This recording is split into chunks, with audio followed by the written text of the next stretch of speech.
सबसे पहले तो मेरे जो बुजुर्ग यहाँ पे आए हुए हैं साਰਿਆਂ ਨੂੰ ਸਤਿ ਸ੍ਰੀ ਅਕਾਲ। ਇਹ ਵੀ ਮੈਂ ਦੇਖ ਰਿਹਾ ਕਿ ਆ ਜਿਹੜੇ ਸਾਡੇ ਜਵਾਨ ਪੁੱਤ ਨੇ ਉਹ ਇੱਥੇ ਨਹੀਂ ਪਹੁੰਚ ਰਹੇ। ਗੱਲ ਕੀ ਹੈ, ਇਹ ਤਮਾਸ਼ਾ ਚੱਲ ਰਿਹਾ ਹੈ, ਤੁਸੀਂ ਸਾਰੇ ਵੀ ਸਮਝ ਰਹੇ ਹੋ ਕਿ ਇਹ ਜਿਹੜਾ ਤਮਾਸ਼ਾ ਚੱਲ ਰਿਹਾ ਹੈ ਬੜੇ ਬਜ਼ੁਰਗ ਛੇਤੀ ਸਮਝਦੇ ਆ। ਜਿਹੜੇ ਨਈ ਨੌਜਵਾਨ ਹੈ ਸਾਰੇ ਉਹ ਇਹਨਾਂ ਗੱਲਾਂ ਨੂੰ ਨਹੀਂ ਸਮਝ ਰਹੇ।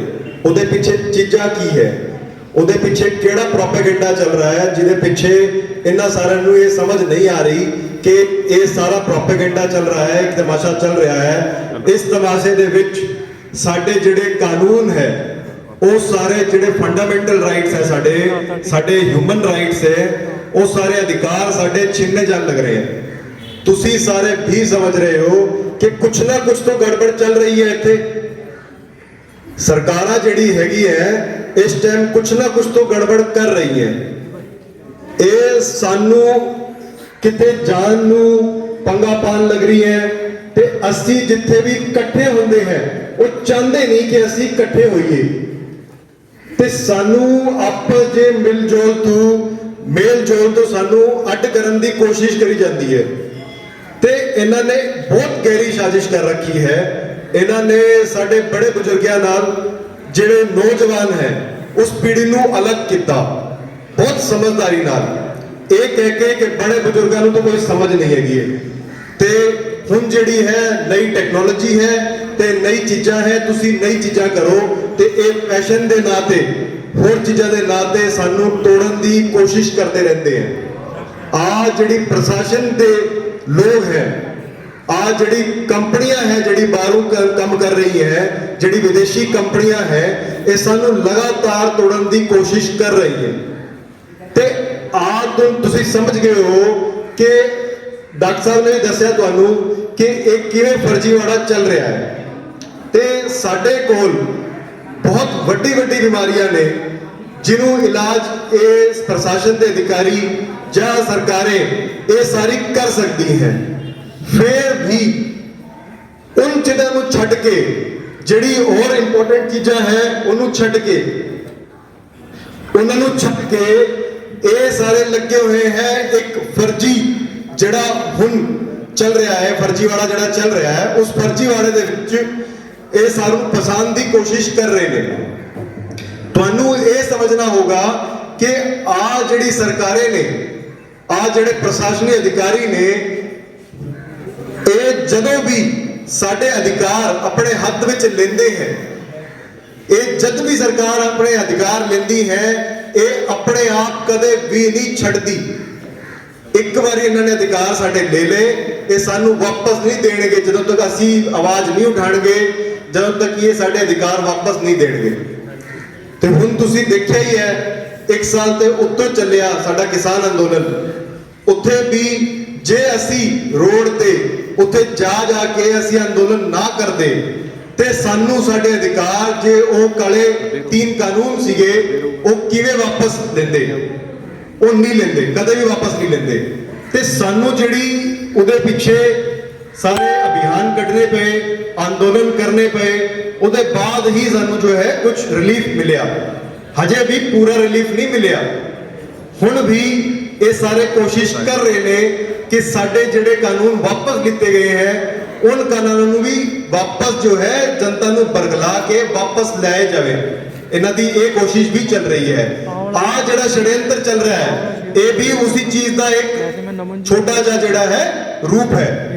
ਇਹ ਸਾਰੀ ਚੀਜ਼ਾਂ ਜਿਹੜੀ ਹੈ ਆਪਸ ਵਿੱਚ ਜੁੜੀ ਹੋਈ ਹੈ। ਸਾਡੀ ਜਿਹੜੀ ਨਸਲ ਹੈ ਉਹਨੂੰ ਵੀ ਬਰਬਾਦ ਕਰਨ ਦੀ ਪੂਰੀ ਕੋਸ਼ਿਸ਼ ਕੀਤੀ ਜਾਂਦੀ ਹੈ। ਤੇ ਮੈਂ ਤੁਹਾਨੂੰ ਬਤਾਣਾ ਚਾਹੂੰਗਾ ਜਦੋਂ ਵੀ ਇਹ ਅਧਿਕਾਰ ਸਾਡੇ ਤੋਂ ਛਿੰਦੇ ਹੈ ਇਹ ਅਧਿਕਾਰਾਂ ਦਾ ਵੱਧ ਤੋਂ ਵੱਧ ਗੰਦੇ ਤੋਂ ਗੰਦਾ ਪ੍ਰਯੋਗ ਕਰਦੇ ਹੈ ਸਾਡੇ ਉੱਤੇ ਤਾਂ ਕਿ ਅਸੀਂ ਜੋ ਹੈ ਸਾਡਾ ਦਿਮਾਗ ਚੱਲ ਨਾ ਪਾਏ ਤੇ ਅਸੀਂ ਜਿਹੜੀ ਚੀਜ਼ਾਂ ਕਰ ਰਹੇ ਹਾਂ ਸਾਨੂੰ ਜਿਹੜੀ ਸਮਝ ਹੈ ਉਹ ਸਮਝ ਤੋਂ ਅਸੀਂ ਕੰਮ ਨਾ ਲੈ ਪਾਏ। ਕਿਉਂਕਿ ਇਹਨਾਂ ਨੂੰ ਪਤਾ ਹੈ ਜਿਹੜਾ ਬੰਦਾ ਡੀਮੋਰਲਾਈਜ਼ ਹੁੰਦਾ ਹੈ, ਜਿਹੜਾ ਬੰਦਾ ਡਰਾ ਹੋਇਆ ਹੁੰਦਾ ਹੈ ਉਹਦੀ ਇਮਿਊਨਿਟੀ ਵੀ ਘਟ ਜਾਂਦੀ ਹੈ ਤੇ ਉਹਦੇ ਜਿਹੜੇ ਸੋਚਣੇ ਸਮਝਣੇ की ਜਿਹੜੀ ਉਹਦੀ ਸਵਰਨ ਸ਼ਕਤੀ ਹੈ, ਜਿਹੜੀ ਉਹਦੀ ਬੌਧਿਕ क्षमता है वो घट जाती है। ते ਹੁਣ ਮੈਂ ਤੁਹਾਨੂੰ ਦੱਸਣਾ ਚਾਹੂੰਗਾ ਕਿ ਆ ਜਿਹੜੇ ਕਾਨੂੰਨ ਸਾਡੇ ਇਹਨਾਂ ਨੇ ਹੱਥ ਤੋਂ ਲੈ ਰੱਖੇ ਹੈ, उन कानूनों ਨੂੰ ਸਾਨੂੰ ਜਿਹੜਾ है आगे बढ़ के वापस लेना पैना है। मैं ਤੁਹਾਨੂੰ कुछ एग्जाम्पल के तौर पे दिखाना चाहूंगा कि आ जड़ा है रेगुलेशन, स्टेट वाइज रेगुलेशन है ये एयर इंडिया की 10 जनवरी 2022 की। इस रेगुलेशन के अंदर ये कहते हैं क्वारंटाइन। आपने तुसी सारे सुने होना, क्वारंटाइन एक शब्द है। इस शब्द कादे वास्ते कटिया? ਇਹ ਸ਼ਬਦ ਹੈ, ਤੁਸੀਂ ਇੱਕ ਗੱਲ ਸਮਝੋ, ਇਹਨਾਂ ਨੇ ਜੇ ਸਾਰਿਆਂ ਨੂੰ ਦੂਰ ਕਰਨਾ ਹੈ, ਅੱਡ ਕਰਕੇ ਉਹਨਾਂ ਦੀ ਬੌਧਿਕ ਸ਼ਮਤਾ ਘਟਾਣੀ ਹੈ, ਤੇ ਇਹਨਾਂ ਨੇ ਕੀ ਕਰਨਾ ਹੈ, ਤੁਹਾਨੂੰ ਜਿਵੇਂ ਜੇਲ੍ਹ ਤਾਂ ਹੈਗੀ ਨਹੀਂ, ਮੈਂ ਸਮਝਦਾ ਕਿ 135 ਕਰੋੜ ਤੋਂ ਵੱਧ ਆਪਣੀ ਜਿਹੜੀ ਪੋਪੂਲੇਸ਼ਨ ਹੈਗੀ ਇੱਥੇ ਆਪਣੇ ਦੇਸ਼ ਦੇ ਵਿੱਚ 135 ਕਰੋੜ ਤੋਂ ਵੱਧ ਆਪਣੀ ਪੋਪੂਲੇਸ਼ਨ ਹੈ, ਤੇ ਸਾਰਿਆਂ ਨੂੰ ਜੇਲ੍ਹਾਂ ਦੇ ਵਿੱਚ ਠੋਕਣਾ ਆਸਾਨ ਨਹੀਂ ਹੈ, ਤੇ ਉਹਨਾਂ ਦਾ ਬਿਹੇਵੀਅਰ ਕੰਟਰੋਲ ਕਰਨਾ ਆਸਾਨ ਨਹੀਂ ਹੈ। ਤੇ ਇਹਨਾਂ ਨੇ ਨਏ ਸ਼ਬਦ ਕੱਢੇ, ਕੁਆਰੰਟਾਈਨ ਜਿਹੜਾ ਸ਼ਬਦ ਹੈ ਉਹਦਾ ਮਤਲਬ ਮੋਟਾ ਇਹ ਹੈ, ਸਾਡੀ ਦੇਸੀ ਭਾਸ਼ਾ ਵਿੱਚ ਉਹ ਕਹਿੰਦੇ ਤੁਸੀਂ ਆਪਣੇ ਘਰ ਵਿੱਚ ਬੰਦ ਹੋ ਜਾਓ, ਤੁਸੀਂ ਆਪਣੇ ਘਰ ਵਿੱਚ ਬੰਦ ਹੋ ਕੇ ਉਹਨੂੰ ਜੇਲ੍ਹ ਸਮਝ ਕੇ ਅੰਦਰ ਰਹਿ ਲਓ। ਇਹ ਤੁਹਾਡੇ ਉੱਤੇ ਕਿਵੇਂ ਕੌਰ ਦਾ ਮਾਨਸਿਕ ਪ੍ਰਭਾਵ ਡਾਲ ਰਿਹਾ ਹੈ, ਇਹ ਤੁਹਾਨੂੰ ਨਹੀਂ ਦੱਸ ਰਹੇ। ਇਹ ਤੁਹਾਨੂੰ ਕਹਿੰਦੇ ਹੈ ਲੌਕਡਾਊਨ ਲਾ ਲਓ, ਇਹ ਤੁਹਾਨੂੰ ਕਹਿੰਦੇ ਹੈ ਅਸੀਂ ਸਾਰੇ ਤੁਹਾਡੇ ਅਧਿਕਾਰ ਲੈ ਲਏ, ਤੁਸੀਂ ਘਰੋਂ ਬਾਹਰ ਨਹੀਂ ਨਿਕਲ ਸਕਦੇ, ਤੇ ਤੁਸੀਂ ਸਾਰੇ ਜੋ ਹੈ ਆਪਸ 'ਚ ਮਿਲੋ ਨਾ। ਮਿਲਣ ਵਾਸਤੇ ਇਹਨਾਂ ਨੇ ਇੱਕ ਹੋਰ ਸ਼ਬਦ ਕੱਢਿਆ, ਤੁਸੀਂ ਬਹੁਤ ਸੁਣਿਆ ਹੋਣਾ ਹੈ, ਸੋਸ਼ਲ ਡਿਸਟੈਂਸਿੰਗ। ਸੁਣਿਆ? ਤੇ ਆ ਜਿਹੜਾ ਸ਼ਬਦ ਹੈ ਸੋਸ਼ਲ ਡਿਸਟੈਂਸਿੰਗ, ਇਹਦਾ ਅਰਥ ਹੁੰਦਾ ਹੈ ਸਮਾਜਿਕ ਦੂਰੀ। ਸਮਾਜ, ਸਾਡਾ ਸਮਾਜ ਜਿਹੜਾ ਹੈ, ਅਸੀਂ ਆਪਸ ਦੇ ਵਿੱਚ ਮਿਲਦੇ ਹਾਂ, ਇਹ ਚਾਹੁੰਦੇ ਨਹੀਂ ਕਿ ਅਸੀਂ ਮਿਲੀਏ, ਇਹ ਸਾਡਾ ਸਮਾਜ ਤੋੜਨਾ ਚਾਹੁੰਦੇ ਹੈ। ਉਹਦੇ ਵਾਸਤੇ ਹੀ ਇਹ ਕਹਿ ਰਹੇ ਹੈ ਕਿ ਤੁਸੀਂ ਸਮਾਜਿਕ ਦੂਰੀ ਵਰਤੋ। ਤੇ ਤੁਹਾਨੂੰ ਸਮਝ ਜਾਣਾ ਚਾਹੀਦਾ, ਜਿਹੜੇ ਬੜੇ ਬਜ਼ੁਰਗ ਦੇਖ ਰਹੇ ਹੈ, ਸੁਣ ਰਹੇ ਹੈ, ਕਿ ਇਹ ਸਾਡਾ ਸਮਾਜ ਤੋੜਨਾ ਚਾਹੁੰਦੇ ਹੈ। ਤੇ ਆ ਜਿਹੜਾ ਰੈਗੂਲੇਸ਼ਨ ਸੀਗਾ 에ਅਰ ਇੰਡੀਆ ਦਾ, ਇਸ 에ਅਰ ਇੰਡੀਆ ਦੇ ਰੈਗੂਲੇਸ਼ਨ ਵਿੱਚ ਇਹ ਕਹਿੰਦੇ ਹੈ ਕਿ ਜਿਹੜੇ ਵੀ ਬੰਦੇ ਫਲਾਈਟ ਤੋਂ ਆਉਂਦੇ ਹੈ ਦਿੱਲੀ, ਉਹਨਾਂ ਸਾਰਿਆਂ ਨੂੰ ਇੱਕ ਤਾਂ ਥਰਮਲ ਚੈੱਕਅਪ ਕਰਾਉਣਾ ਪੈਣਾ ਹੈ, ਜਿਹੜਾ ਟੈਂਪਰੇਚਰ ਚੈੱਕ ਕਰਦੇ ਆ। ਬੜੇ ਬਜ਼ੁਰਗ ਸਮਝਦੇ ਹੈ ਕਿ ਇਹ ਜਿਹੜਾ ਗਰਮ ਖੂਨ ਦੇ ਆਪਾਂ ਅਸੀਂ ਪ੍ਰਾਣੀ ਹੈ, ਤੇ ਇਹ ਚਾਹੁੰਦੇ ਨਹੀਂ ਕਿ ਸਾਡਾ ਖੂਨ ਗਰਮ ਰਹੀਏ, ਇਹ ਚਾਹੁੰਦੇ ਆ ਸਾਡਾ ਖੂਨ ਠੰਡਾ ਰਹੇ।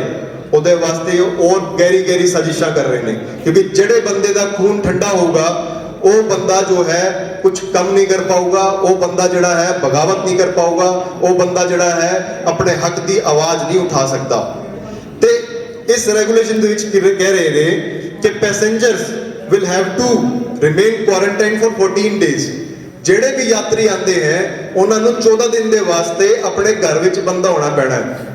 ਤੇ ਅੱਗੇ ਲਿਖਦੇ ਹੈ ਐਕਸੈਪਸ਼ਨ ਦੇ ਵਿੱਚ ਕਿਹੜੇ ਬੰਦੇ ਛੱਡੇ ਗਏ ਹੈ। ਇੱਥੇ ਲਿਖਦੇ ਹੈ all constitutional and government functionaries and their staff members are exempted from quarantine. ਤੇ ਹੁਣ ਦੱਸੋ ਤੁਸੀਂ ਕਿ ਅੱਜ ਬਿਮਾਰੀ ਜਿਹੜੀ ਕਰ ਰਹੇ ਹੈ, ਹੁਣ ਇਹ ਬਿਮਾਰੀ ਸਾਨੂੰ ਤਾਂ ਹੁੰਦੀ ਹੈ, ਅਸੀਂ ਸਾਰਿਆਂ ਨੂੰ ਹੋ ਜਾਂਦੀ ਹੈ ਬਿਮਾਰੀ। ਜਿਹੜੇ ਪ੍ਰਸ਼ਾਸਨਿਕ ਅਧਿਕਾਰੀ ਨੇ, ਜਿਹੜੇ ਸਰਕਾਰੀ ਤੰਤਰ ਵਾਲੇ ਬੰਦੇ ਨੇ, ਉਹਨਾਂ ਨੂੰ ਛੱਡ ਲੈਂਦੀ ਹੈ। ਕਿੱਦਾਂ ਦੀ ਬਿਮਾਰੀ ਹੈ ਜੀ? ਇਹ ਸਾਡੇ ਨਾਲ ਖੇਲ ਨਹੀਂ ਕਰ ਰਹੇ ਤਾਂ ਹੋਰ ਕੀ ਕਰ ਰਹੇ? ਹੁਣ ਤੁਸੀਂ ਸਮਝ ਪਾ ਰਹੇ ਹੋ? ਤੇ ਹੋਰ ਮੈਂ ਤੁਹਾਨੂੰ ਦੱਸਣਾ ਚਾਹੂੰਗਾ ਕਿ ਆ ਜਿਹੜਾ ਤੁਹਾਨੂੰ ਕਹਿ ਰਹੇ ਨੇ ਕਿ ਇੱਥੇ ਤਾਂ ਕਹਿੰਦੇ ਟੀਕੇ ਦੇ ਲਵਾਏ ਬਿਨਾ ਤੁਸੀਂ ਕਿੱਥੇ ਜਾ ਨਹੀਂ ਸਕਦੇ, ਕਹਿੰਦੇ ਨਾ ਤੁਹਾਨੂੰ ਅੱਗੇ ਪਿੱਛੇ ਚਾਰੋਂ ਪਾਸੇ ਇੱਕ ਆਵਾਜ਼ ਦੁਹਰਾਈ ਜਾਂਦੀ ਹੈ, ਅਨਾਉਂਸਮੈਂਟ ਕੀਤੀ ਜਾਂਦੀ ਹੈ, ਪੰਚਾਇਤਾਂ ਦੇ ਵਿੱਚ ਕਿਹਾ ਜਾਂਦਾ ਹੈ, ਹੋਰ ਜਿਹੜੀ ਹੋਰ ਸਮਾਜਿਕ ਸੰਗਠਨ ਨੇ ਉਹਨਾਂ ਤੇ ਪ੍ਰੈਸ਼ਰ ਡਾਲ ਕੇ ਇੱਕ ਨੈਰੇਟਿਵ ਕੰਟਰੋਲ ਕਰਕੇ ਆ ਜਿਹੜੇ ਨਿਊਜ਼ ਚੈਨਲਾਂ ਵਿੱਚ ਆ ਜਿਹੜੀ ਕਾਲਰ ਟਿਊਨ ਲਵਾ ਰੱਖੀ ਹੈ, 1.5 ਸਾਲ ਤੋਂ ਉੱਤੇ ਕਾਲਰ ਟਿਊਨ ਚੱਲ ਰਹੀ ਹੈ, ਉਹ ਤੁਹਾਡੇ ਦਿਮਾਗ ਤੇ ਕੀ ਅਸਰ ਡਾਲ ਰਹੀ ਹੈ ਉਹਦੇ ਬਾਰੇ ਨਹੀਂ ਗੱਲ ਕਰਦੇ। ਉਹ ਕਾਲਰ ਟਿਊਨ ਕਿਉਂ ਚੱਲ ਰਹੀ ਹੈ ਉਹਦੇ ਬਾਰੇ ਤੁਹਾਨੂੰ ਨਹੀਂ ਦੱਸਦੇ। ਤੇ ਇਹ ਸਾਰੀ ਚੀਜ਼ਾਂ ਜਿਹੜੀ ਹੈਗੀ ਹੈ ਤੁਹਾਨੂੰ ਸਮਝਣਾ ਪੈਣਾ ਹੈ। ਇਹ ਟੀਕੇ ਜਿਹੜੇ ਹੈ ਆ ਜਿਹੜੇ ਸੂਈ ਲਾਈ ਜਾਂਦੀ ਹੈ, ਕਿਉਂਕਿ ਬਹੁਤ ਸਾਰੇ ਸ਼ਬਦ ਨੇ ਜਿਹੜੇ ਸੈਂਸਰ ਵੀ ਕਰਦੇ ਨੇ। ਤੁਹਾਡੇ ਕੋਲ ਇਹ ਗੱਲਾਂ ਹੁਣ ਕਿਉਂ ਪਹੁੰਚ ਰਹੀ ਹੈ? ਤੁਸੀਂ ਇਹ ਵੀ ਸੋਚ ਰਹੇ ਹੋਗੇ ਕਿ ਪਹਿਲਾਂ ਤਾਂ ਨਹੀਂ ਪਹੁੰਚੀ। ਅਸੀਂ ਪਿਛਲੇ 1.5 ਸਾਲ ਤੋਂ ਵੱਧ ਹੋ ਗਿਆ ਲੱਗੇ ਹੋਏ ਇਨ ਚੀਜ਼ਾਂ ਵੱਲੋਂ। ਤੇ ਸਰਕਾਰੀ ਤੰਤਰ ਤੇ ਜਿਹੜੀ ਵੱਡੀ ਕੰਪਨੀਆਂ ਹੈ ਉਹ ਇਨ ਸਾਰੀ ਗੱਲਾਂ ਨੂੰ ਰੋਕਣ ਦੀ ਪੂਰੀ ਕੋਸ਼ਿਸ਼ ਕਰ ਰਹੀ ਹੈ। ਸਾਡੀ ਸਾਰੀ ਵੀਡੀਓਜ਼ ਜਿਹੜੀ ਹੈ ਜਿਹੜੀ ਵੀ ਪਹੁੰਚਦੀ ਹੈ ਉਹਨਾਂ ਨੂੰ ਰੋਕਣ ਦੀ ਪੂਰੀ ਕੋਸ਼ਿਸ਼ ਕੀਤੀ ਜਾਂਦੀ ਹੈ ਕਿ ਤੁਹਾਡੇ ਵੱਲੋਂ ਸਾਰੀ ਗੱਲ ਪਹੁੰਚ ਨਾ ਜਾਵੇ। ਤੇ ਮੈਂ ਤੁਹਾਨੂੰ ਦੱਸਣਾ ਚਾਹੂੰਗਾ ਕਿ ਆ ਜਿਹੜੇ ਟੀਕੇ ਹੈ ਇਹ ਪੂਰਨ ਤਰੀਕੇ ਤੋਂ ਸਵੈਚਿਕ ਹੈ। ਆ ਟੀਕਾ ਜਿਹੜਾ ਹੈ ਆ ਜਿਹੜਾ ਤੁਹਾਡਾ ਮੂੰਹ ਦਾ ਕੱਛਾ ਜਿਹੜਾ ਇਹ ਕਹਿੰਦੇ ਹੈ, ਮੈਂ ਕੁਝ ਸ਼ਬਦ ਇਸਤੇਮਾਲ ਕਰੂੰਗਾ ਤਾਂ ਇਹ ਬੰਦੇ ਜਿਹੜੇ ਹੈ ਸਾਡੀ ਵੀਡੀਓਜ਼ ਵੀ ਡਿਲੀਟ ਕਰ ਦਿੰਦੇ ਨੇ। तो मैं तुहानू कहना चाहूंगा ये मुंह का कच्छा आ जड़ा सूई ला रहे ने और जड़ा टेस्ट कर रहे ने जी जड़ा तुसी तुहानू पता है किहड़े टेस्ट करते ने वो नक्कां तो अंदर वड़दे हैं और जड़ी उहदे पीछे भी तुसी समझोगे तो इहदे पीछे बड़ा दहशत है, बड़ी खेल खेडा गया साडे नाल। और ਜਿਹੜੇ ਬੰਦੇ ਪੁਰਾਣੇ ਸੀਗੇ ਉਹ ਆਪਣੇ ਗੁਲਾਮਾਂ ਨੂੰ ਕਾਬੂ ਕਰਨ ਵਾਸਤੇ ਉਹਨਾਂ ਦੇ ਨੱਕ ਦੇ ਅੰਦਰ ਆ ਜਿਹੜੇ ਵੱਡੀ ਵੱਡੀ ਸੂਈਆਂ ਹੁੰਦੀ ਸੀ ਇਹ ਪਾਉਂਦੇ ਸੀ ਕਿਉਂਕਿ ਸਾਡੀ ਨੱਕ ਦੇ ਪਿੱਛੇ ਇੱਕ ਝਿੱਲੀ ਹੁੰਦੀ ਹੈ, ਉਹ ਝਿੱਲੀ ਨੂੰ ਵੱਢ ਦਿੰਦੀ ਹੈ ਪਿੱਛੇ ਜਾ ਕੇ ਤੇ ਤੁਹਾਡਾ ਜਿਹੜਾ ਮਸਤਿਸ਼ਕ ਹੈ ਉਹ ਐਕਸਪੋਜ਼ ਹੋ ਜਾਂਦਾ ਹੈ ਤੇ ਤੁਹਾਨੂੰ ਬਿਮਾਰੀ ਨਹੀਂ ਹੋਏਗੀ ਤਾਂ ਹੋਰ ਕੀ ਹੋਏਗਾ। ਇਹ ਤੁਹਾਨੂੰ ਕਹਿ ਰਹੇ ਹੈ ਕਿ ਤੁਸੀਂ ਜਿਹੜਾ ਹੈ ਇਹ ਟੈਸਟ ਕਰਾਓ ਤੇ ਟੈਸਟ ਕਰਾਉਣ ਦੇ ਬਾਅਦ ਇਹ ਜਦੋਂ ਵੀ ਹੁੰਦਾ है टेस्ट के नंबर पढ़ा देंगे ने। उसके बाद कहते केसिस बढ़ गए, उसके बाद कहते केसिस बढ़ गए हुण तां जी बीमारी वध गई। हुण बीमारी के नाम ते तुहाडे सारे जिहड़े कानूनी अधिकार सीगे तुहाडे सारे जिहड़े अधिकार सीगे जे तुसीं जा सकते सी कुछ कर सकते सी तुसीं बोल सकते सी वो सारे नूं रोकी जा रहा है। ये मुंह ते जिहड़ा कच्छा लाया जा रहा है इहदे पीछे बहुत बड़ी साजिश है। ये तुहानू साइकोलॉजिकली प्रोग्राम कर रही कि तुसी मुंह तो बोलना बंद कर दो ते जदों तुसी लाओगे कच्छा हुण तुसी देखिया होने दो तनियां हुंदी ओदी दो तनियां हुंदी है वो तनियां तुहाडे कण जिहड़े हैगे उन्हां नू आगे दे पासे कर देनी है ते तुहानू साइकोलॉजिकली प्रोग्राम कर रही है मनोविज्ञानिक स्तर ते कि तुसी सुनना चालू कर दो ते बोलना तुहाडा बंद, यानी तुहाडे अधिकार खत्म। ते आ जड़ा ये है जड़ा अपने अधिकार साडे छिन्ने जाने ले कि असी तुहानू जिहड़े ये लैटर ने ये तुहानू देंगे इहदे विच सारी धाराएं लगी हुई हैं कि section 302 336 323 319 section 321 307 166 109 120 B section 34 section 220 ये आईपीसी के सेक्शंस हैं। ये सब सेक्शंस उन पे लगते हैं जो भी अधिकारी या कोई व्यक्ति आपको कहता है कि आपको ये मुंह का कच्छा लगाना पड़ेगा या आपको ये टेस्ट करवाना पड़ेगा या आपको ये सुई लगवानी पड़ेगी, आप इन सब धाराओं के तहत जो है उनके ऊपर एफआईआर करवा सकते हैं बशर्ते आपको अपने अधिकारों का पता हो जिसके लिए हम आपके पास आए हुए हैं आज। इसी प्रकार से जो मैं आपको बताना चाहूंगा पिछले मार्च 22 मार्च 2020 से लगभग भारत के पूरे राज्य के अंदर सभी डिस्ट्रिक्ट्स के अंदर इन्होंने जो है पूरा का पूरा एक आपदा प्रबंधन का कानून लगा रखा है। वो आपदा प्रबंधन का कानून जो है वो पूरी की पूरी पावर जो है इनको जो है दे देता है, किनको प्रशासनिक अधिकारियों को, जो कि आपके प्रशासनिक अधिकारी सारी की सारी पावर लेके आपके जितने भी अधिकार थे उनके ऊपर चढ़ के आपके संविधान के जो मूल था उसको चेंज कर रहे हैं। उस संवैधानिक मूल को चेंज करके आपके ऊपर आपदा प्रबंधन का कानून लगा रखा है। ऐसी कौन सी आपदा चल रही है आप खुद सोचिए। किसानों का आंदोलन चला, क्या वहां पे फैली? वहां कुछ नहीं हुआ।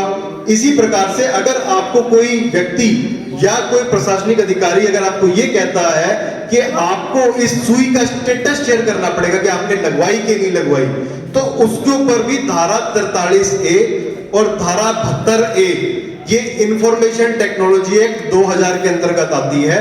इसके अंदर जो आपकी सेंसिटिव पर्सनल इंफॉर्मेशन होती है, जो कि आपकी मेडिकल रिकॉर्ड जो है, ये जो होता है आपका सेंसिटिव पर्सनल इंफॉर्मेशन होता है, ये जो मेडिकल रिकॉर्ड है इसको आप किसी से शेयर करने के लिए बाध्य नहीं होते हैं। अगर वो आपको कहता है कि आपको बताना ही पड़ेगा तो वो गलत कह रहा है। आप इन धाराओं के तहत उनके खिलाफ जो है एफआईआर दर्ज करवा सकते हैं। और एक बात मैं आपको बताना चाहूंगा कि ये सरकारें आपसे धर्म के नाम पे खेल रही हैं। जो तंत्र है वो आपको कह रहा है धर्म के नाम पे आपको लड़ाने की कोशिश कर रहे हैं, लेकिन क्या आपको पता है कि इन सुइयों के अंदर क्या कुछ डला हुआ है? सरकारी खुद के कागजों के अंदर इन्होंने लिखा कि इसमें फीटल बोवाइन सीरम है। फीटल बोवाइन सीरम क्या होता है भला? मैं नहीं समझता किसी भी धर्म के अंदर ये जो है अलाउड है, किसी भी धर्म के अंदर इसको सही माना जाता हो, क्योंकि इन लोगों ने आपकी आंखों पे पर्दा रख के आपसे छुपाया इन सब बातों को, ताकि आप लोगों के तक ये बातें पहुंचे ना। ये फीटल बोवाइन सीरम जो होता है, ये मैं आपको बताना चाहूंगा कि ये गर्भवती गौ की बेरहमी से हत्या की जाती है। पहले उसके पेट को काट के उसमें से अजन्मे बछड़े को बाहर निकाला जाता है, उस बछड़े की भी हत्या की जाती है और उसके हृदय के अंदर एक सिरिंज घुसा के और वहां से सीरम खींचा जाता है। उस सीरम का इस्तेमाल किया जा रहा है इस टीके के अंदर। सरकार के जो तंत्र है, जो इनकी ऑर्गेनाइजेशंस हैं, उन्होंने खुद ने ये बात मानी, फिर भी आपको जो है बाध्य करने की पूरी कोशिश की जा रही है। आपको बार बार कहा जा रहा है कि जो है आप इस टीकों को लगाइए।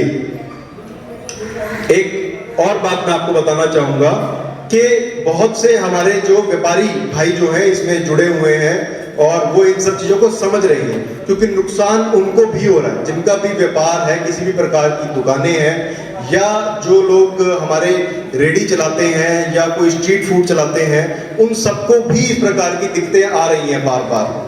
तो ये जो दिक्कतें आ रही हैं उनके लिए भी एक लेटर तैयार किया गया है, क्योंकि वो आपको इस प्रकार से आपके संवैधानिक अधिकारों से वंचित नहीं रख सकते। ये लेटर आप लोग लगाइए वहां पे और अपनी अपनी दुकानें आप खोल सकते हैं और आप सरकारों से पूछिए कि आप एविडेंस दीजिए कि आपने अब तक ये जो आप बातें कह रहे हो कि ये जो बीमारी है इसके पीछे क्या चीजें हैं, इसके पीछे कोई एविडेंस है आपके पास? क्या आपने इसको आज तक आइसोलेट किया? इनके पास कोई जवाब नहीं है। और तंत्र के अंदर बैठे रात दिन मेरे पास फोन आ रहे हैं कि तंत्र के अंदर बैठे जो लोग हैं वो खुद परेशान हैं। वो कहते हैं भाई साहब करो प्लीज, इसको किस तरीके से निपटाओ ताकि हम भी आजाद हो जाएं। तो ये आपकी आजादी छीनने की कोशिश की जा रही है इस समय पे। मैं आपको बताना चाहूंगा, अभी यहाँ पे देवेंद्र भाई बैठे थे, इनके पास में मैं रात को 3 बजे पहुंचा। हुआ क्या था 3 तारीख को? 3 तारीख की शाम को लगभग शाम के 6-7 बजे के आसपास इन्होंने मुंह पे कच्छा नहीं लगाया था।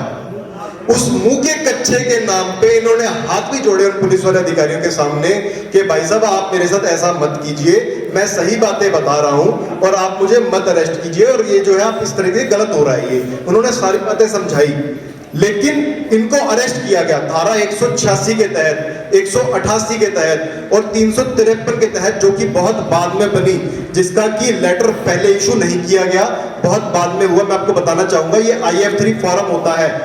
IF3 फॉर्म जो होता है अरेस्ट का फॉर्म होता है, ये पुलिस अधिकारियों को भरना होता है। ये आपको नहीं बताते इन चीजों के बारे में। इनको सिग्नेचर भी कराने होते हैं, इन पे सारी बातें लिखवानी होती हैं आपसे और इस पे सारी बातें मेंशन करनी होती हैं कि हाँ ऐसे ऐसे पकड़ा हमने, यहाँ से पकड़ा, इसलिए पकड़ा। अब मैं आपको बताना चाहूंगा कि इनको पकड़ के ले गए सेक्टर 39 के थाने के अंदर। FIR नहीं कटी तब तक, लेकिन लेके चले गए। जिन भी अधिकारियों ने बात की, हमने बात करी, तो हमें कहते हैं कि हाँ लेके चल रहे हैं, प्रक्रिया चल रही है। मैं रात को 3 बजे पहुंचा वहां पे और मैंने उनसे कहा पुलिस वालों से कि मेरी मुलाकात करवाओ, मेरा अधिकार है कि मेरे जो क्लाइंट है मुझे उनसे मिलना है। मैंने इनसे अंदर बात करने की कोशिश करी, इन्होंने मुझे अंदर से आवाज मारी, फिर भी उन्होंने मिलने नहीं दिया, क्योंकि कुछ तंत्र के लोग जो है इस चीज को प्रेशराइज करके रखना चाहते हैं। वो चाहते नहीं कि ये सब बातें पहुंचे और वो नीचे वाले अधिकारियों को प्रेशराइज कर रहे हैं। नीचे वाले अधिकारी प्रेशर में है इस समय पे, चाहे वो आशा वर्कर्स हैं, उनको टारगेट दिए जा रहे हैं कि आप इतने चालान काटो या आप इतने टीके ठोक के आओ।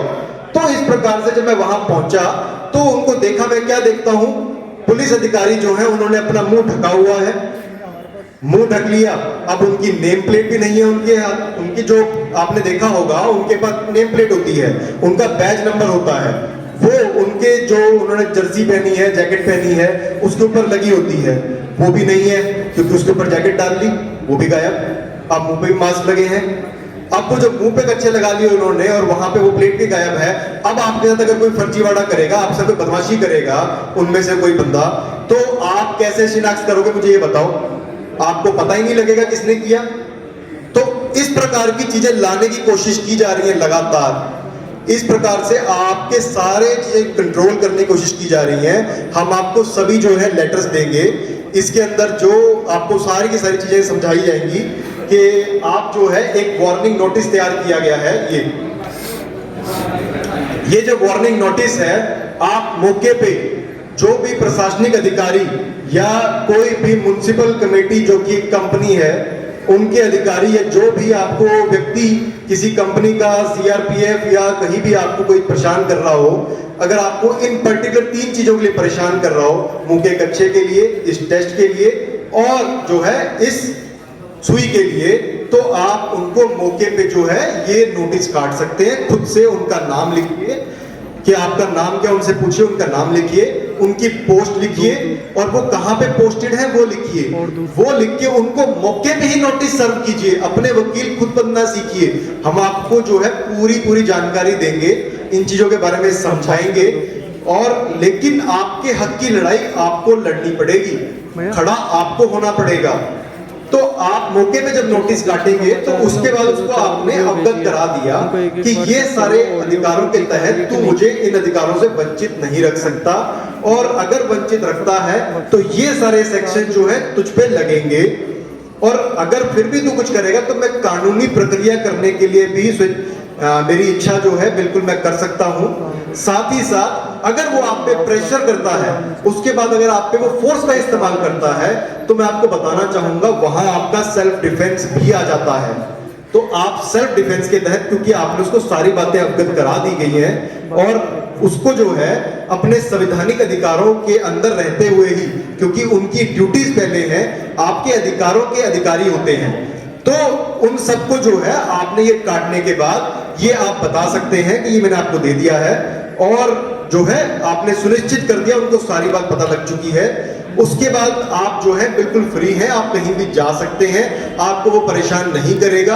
अगर वो परेशान कर रहा है तो आपको ये समझना होगा कि वो गैर संवैधानिक तरीके से, गैर कानूनी तरीके से आपको रोक रहा है। उसके बाद आप खुद समझदार हैं, आपको क्या करना चाहिए। आप वार्तालाप भी कर सकते हैं, आप उससे डिस्कशन करके प्रॉब्लम सॉल्व होती वहां कीजिए, नहीं तो देखिए अगर वो बदमाशी कर रहा है आपके साथ तो आपके पास सेल्फ डिफेंस भी होता है।